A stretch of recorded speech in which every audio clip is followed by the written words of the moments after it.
ako ma'am. kay Yes, Sara ma'am. Duterte, kasi nakita ko naman yung karakter niya Mm. na kaya niya naman, abogada naman siya.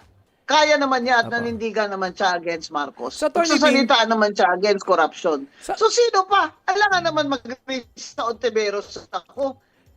Di ba girlfriend niya ni Lamas? marami nagtatanong dito, dati daw kayong kakamping. Eto, dati yung kakamping biglang naging DDS. Paliwanag nyo nga, ma'am, ano ba talaga nangyari? Ikaw ba'y nagbagong bihis? O talagang ito ay, give us a walkthrough. Paano nga naman na nagkaiba daw ang iyong paninindigan? Opo. Dilawan po ako. So, Dilawan po okay. ako. Di ba tayo magsimula? Ano pagkakaiba ng Dahil dilawan kami, sa kakamping, ma'am? mga nag-Cory Aquino versus Marcos, sumali kami sa eleksyon.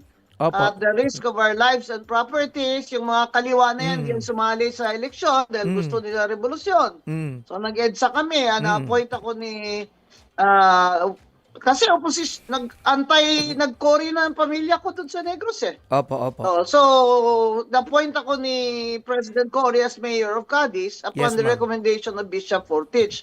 So, kasama ko yan, sina Butch Aquino, Yes, si Bert ma'am. Gonzales, kasama ko yan eh. So, dilawan talaga ako. Ma'am. So, naturalmente, yung mga dilawan, nagkasama kay Lenny, then they called the Lenny supporters kakamping. Ma'am, Diba? ano- Kasi yun ang color ni Okay. Lenny. Ano Diba? ano basically ang So, distinction? papatanungin mo, identity ko talaga. Dilawan talaga ako. Ma'am, anong distinction ng dilawan sa kakamping? Kasi ang pagkakaintindi ko, yung dilawan, pinalitan lang, naging kakamping. So, hindi ba ganun yun? May age group yun eh. So, alam Yung mo mga dilawan. yung mga matatanda. Mga dilawan. Mga uring kami, mga 70s pa kami eh. Yung mga dilawan ngayon.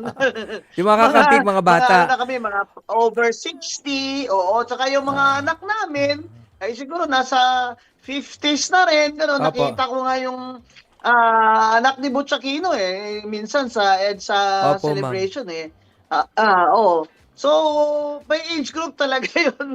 Dilawan, di ba? Kasi Aquino kami. Dilawan kami. Ay, ba't hindi Kaya nga, di ba, I was sige, appointed ma'am. by Pinoy Opo. Aquino 2 times as Commissioner of COA Oo. and Commissioner of Comelec. Where Comelec, I retired. oo. So, nung naging Lenny na, ang color ni Lenny, pink, kaya naging kakamping. Pero ba't hindi ka sumama sa Kaya naging kakamping? Paano ka kakamping. napunta sa DDS? Paliwanag mo yan, Attorney Bing. Hindi talaga, hindi ako DDS, dilawan nga ako. Kaya lang naman ako, nag-Sara Duterte ngayon, kasi anti-Marcos talaga ako. So, ma'am, iba rin yung Sara. Kahit Okay.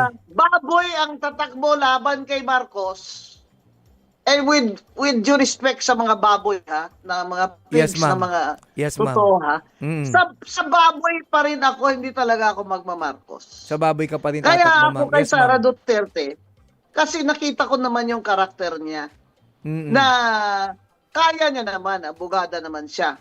Kaya naman niya at Apo. nanindigan naman siya against Marcos. So, Attorney Nagsasalitaan naman siya against corruption. So sino pa? Alangan naman mag-raise sa Ontiveros ako. Di ba girlfriend niya ni Lamas? Ma'am, hindi ko alam. Ako, Sir Ronaldo, katatapos lang ng programa niya dito, tatanungin ko si Sir Ronald dyan. Mama, ikaw nagbibigay ka na naman ng mga aligasyon. Wala kaming nalalaman dito na may relasyon yung dalawa. Ikaw talaga.